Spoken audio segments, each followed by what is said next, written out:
Hi, and welcome to another edition of Gear Gadgets and Gizmos. Today we're going to take a look at the Yukon Limited Edition 750. Let's get started.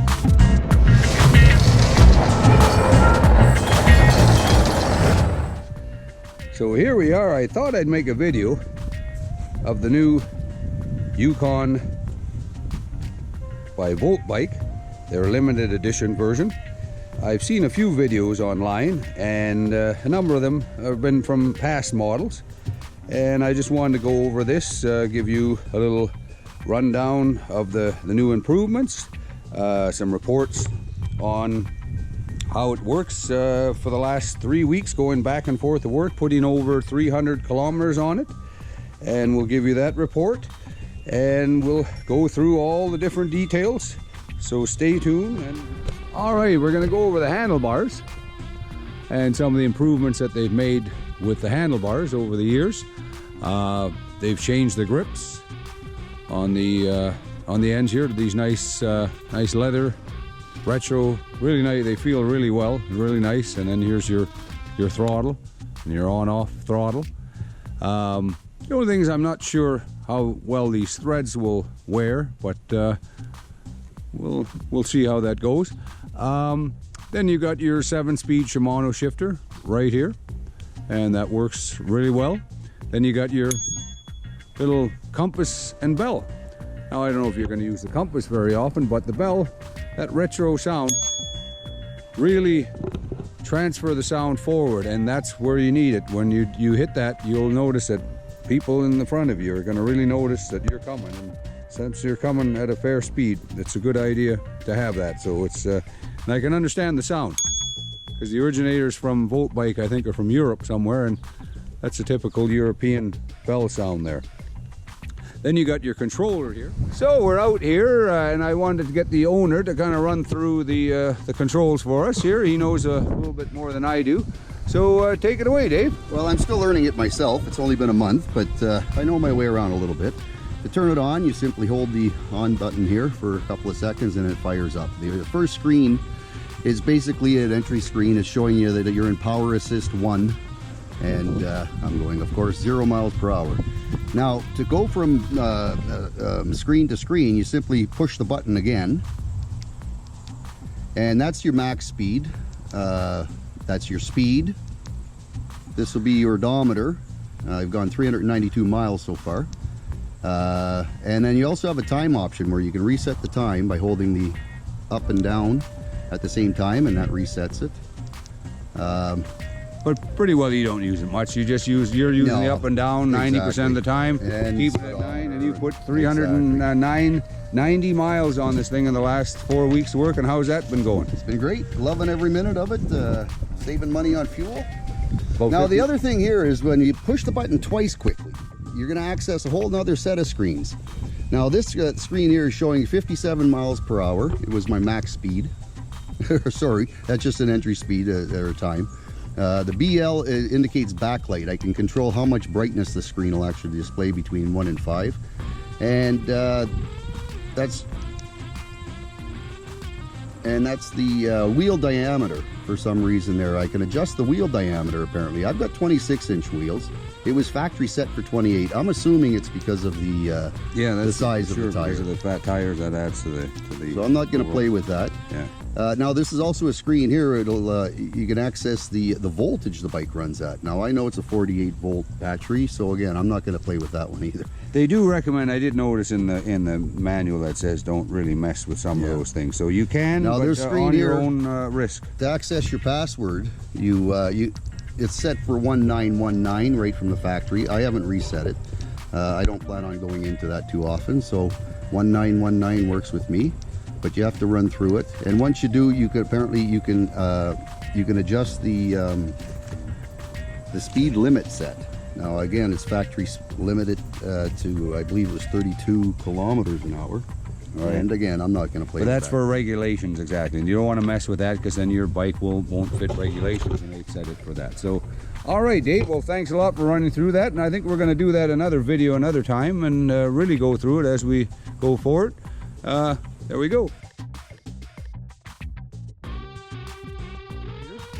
And and the whole handlebar itself has been is different handlebars from the original. It's a little wider stance, and it's a Pro Max handlebars. And then you have over here, you have the other new grip. And another thing they've upgraded since the original ones, I'm not sure if they did the last model or this one, is they now are hydraulic brakes. So this makes a nice difference. And I've heard some grumbling from some people that the brakes need to be improved. I personally feel the brakes, when I'm using them, are pretty reassuring. Maybe, I guess, out in the mountain, when you're doing a lot of riding there, might be an issue, but I find the brakes are pretty decent, and you just fill them up with mineral oil, and they work like a charm. Now we've got here is your controller here, and this here brings you this plus, so up to 9 and down to 1 or 0, and this turns the bike on and off. The only issue with this button itself is it's a little bit of a cheap plastic thing that when my friend was installing it or putting the bike together, he kind of found that he actually hooked here and it could easily rip that off. And I noticed in previous videos when a bike falls over, if it does hit that, it was kind of loose up on the top there. So it works very well, but it's not the most durable thing. But I can't see that thing being that expensive, or I hope not anyway, because I could see that along the line maybe having to be replaced for some various reasons. And now this mirror here is not a Voltbike mirror. My friend bought this from eBay for $3.99 or something like that. He did say it was a little difficult to put it on, so you may want to buy the ones that they have at Voltbike online, and that actually is designed and fit for that, or order it when you're getting your bike. All right, moving on down here, we've got the frame, and I'll move on in nice and close. You can see the wells. Look at the way this bike is made. These are nice wells. This isn't just slapped together. And this is a custom-made frame now they've had. Again, this has been changed and evolved since the original. And they have this a little bit lower to make it a little bit easier to get on and off for smaller people. They've moved the controller back or down here. They did that a few models back and freed up the space, and now they've added a nice water bottle holder, which was a little grumbling back a few years ago, but now they have that included. Now here we've got the battery, and the battery also from the original used to kind of sit on the frame and was a big and bulky one, and now they have this nice sleek battery that fits right into the frame, nice and tight. As you see, I'm rattling that. There is no movement, and as I've seen from the other video, there was a little rattle, and I did hear it myself, but there is no rattle on this one. They did whatever they've done, they have fixed it. And if you are having issues, I'd say contact Voltbike, and they can probably help you, because this guy is as solid as a rock. Moving on down, you can see here also, they've got nice improved pedals also from the original ones. These are a little bit beefier. Your Voltbike, you got the new chain guard here. This was another thing that was a gripe, but they put on that a few years ago. They have upgraded the derailleur this round from the Tornado, I believe it was, up to this one here now. And in the screen there will be the actual numbers, because I always forget that sort of thing. And now right here, this is something, this was done a few models back, because there was grumbling, and they added this, and that's a great thing to add nice protection on this here, especially when it's shipping or if the bike falls over. So that's a really nice thing. And you got your 7-speed cassette back here, and with your chain that comes a little dry. That's one thing. It has this on here. My friend has kind of kept it like this. I personally would put something else on it, but it's his bike and he's calling the shots on it. But I would put some nice silicone oil on that, or something along those lines. So now, as you can see, there's got the cutouts here, the bigger tires. They've been also from the original one, have been improved. They're a finer tread. They've moved up from 30 to 60 tread count in the back, and that makes a nice improvement on gravel. I was riding yesterday, and I was going around a corner on a street where there was nice gravel on the pavement, and I was a little concerned because I was going about 25 miles per hour, about 40k, and I was concerned maybe that I might slide over, but it handled it like a charm. So now we'll move on over this side. Thought I'd move the bike around, get the better light on this side. So on this side here, we're going to bring you down here back to the back. The rack is basically the same, but from the original they have changed the light, and I think it actually looks a little more sleeker and just nicer light that they put on the back, and it's plenty bright thing there. And again, the rack, there's no rattling. There's been no rattling going on this here so far. The only issue, we go down here, you got, look at this nice substantial kickstand. That's one thing great, and this here you can see it's got a nice flat profile on the bottom so it doesn't sink in the ground if you bring it down to the beach or anything like that, so that's really nice. But the only issue we've been having is this guy here, right in there, seems to be loosening up. So my friend had told me about that, and I was taking it out yesterday, and I was lucky I caught that because I would have lost that, and I tightened it up. But what I'm going to do is I'm going to take a little nail polish and put it on there and make my own Loctite, and hopefully that helps. But if there's anybody else having that issue, comment below, and if you got some remedies or something like that, please chime in. As you see here, the brakes are disc brakes with nice holes in them for cooling and keeping them good. And as I said, I found the brakes work really great. So now let's just move over to this side. So you got your Bafang motor, 750 watts of power, but it is governed down to 500 watts to make it street legal in Canada. And so that was my concern when I first was looking at the bike, and I was kind of confused with our 500 watt limit here in Canada, and I see the 750 watt Yukon, and I thought, yeah, that's a nice bike, but can I drive it on the road? And the answer is yes, you can, because it's been governed down. And also there is a sticker somewhere right here that says it is. Where is it? Right there.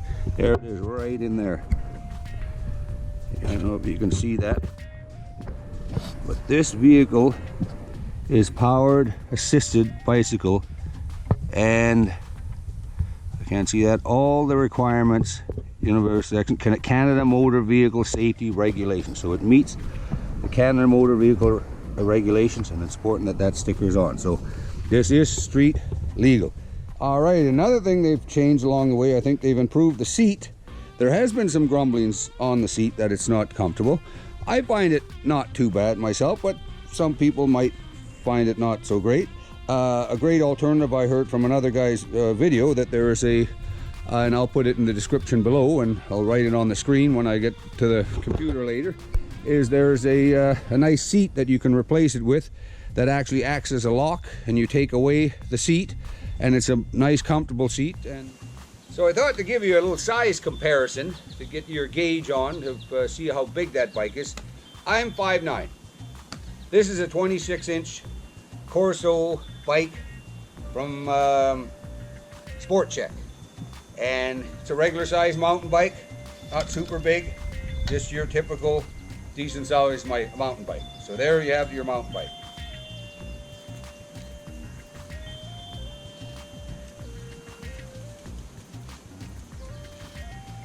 And here is the Voltbike, and as you can see, the size difference is quite a bit. Although these are only 26-inch tires, the big fatness adds to the girth of them, makes it a lot higher. The frame itself sits higher off the ground. That's why they lowered this bar, because it is difficult for some people to throw their leg over and what have you. So if you're under 5'6", and a smaller person, I think this bike might be a little bit too much for you.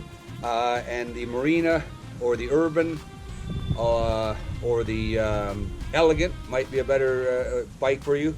The Urban and the Marina, they've got a smaller wheel profile. The Marina has the nice fat tires, so if you are a heavier person but vertically challenged, that would be a great bike to have. It also folds up and makes it easier to take in a car and in an elevator or tuck away in the corner at the house or the office. So that's where that shines, those bikes with the folding ability. But this bike here, it's only basically about $500 more than those bikes, and this bike is much more versatile. You can't fold it in half though, that part isn't the convenience of it.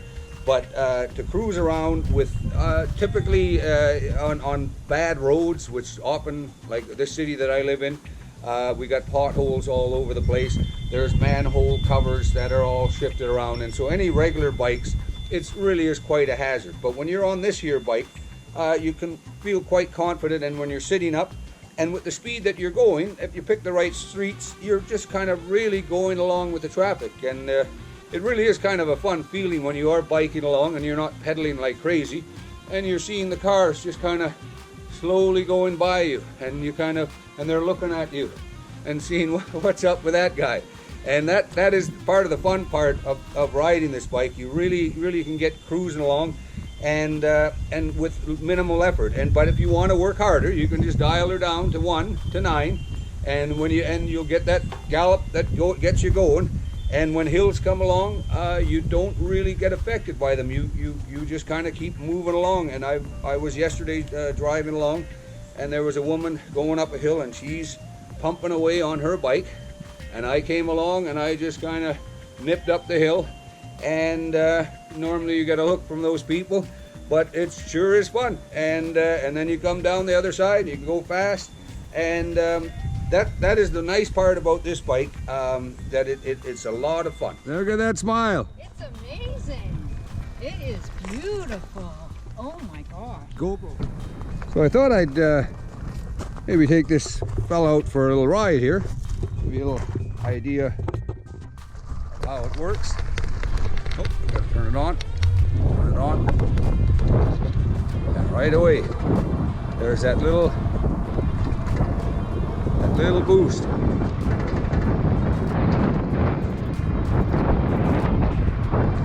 This helps you go along.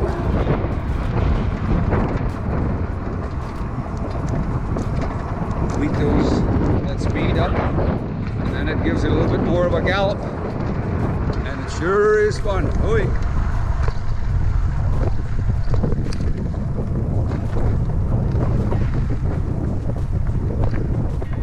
I'm holding the GoPro with just my hammer, or with my hands. You can see as I pedal, here you can see, notice, I'll stop. Notice the jerking motion. I pedal up, and there, it just kind of, it's like a gallop feeling. And it's really nice, really gets you going. A slow area here, so I'm going to blow the stop sign. Oh. So are there any cons with the Voltbike Yukon? Well, one could be is the size. It is a big bike. It may not fit in an elevator or carrying up a few flights of stairs. It can be done, but it is a lot heavier than a bike like this. So that could be a con.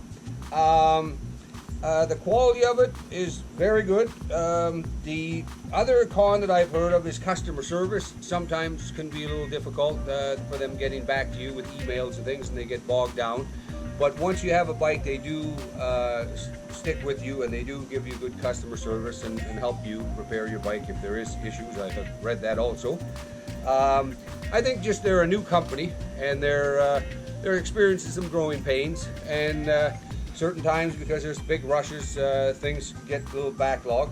But I truly believe that this company is trying to do their best, and is going to improve on that, because just by looking at the bike itself, they've come a long way in 5 years from actually the introductory of the Voltbike to right now to actually costing less and a much better bike with better forks, all these different things. So they are actually really trying. And then, like I said earlier, this little screw came loose. That's about the only thing. That really is a nothing. One concern we do have, though, is my friend and I, is the wires are all exposed right down over here and bundled up.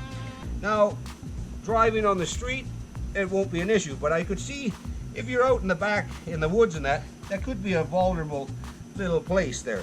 So my suggestion is maybe, since Voltbike listens, maybe another little guard here or something to protect those wires down on the bottom might be a good idea.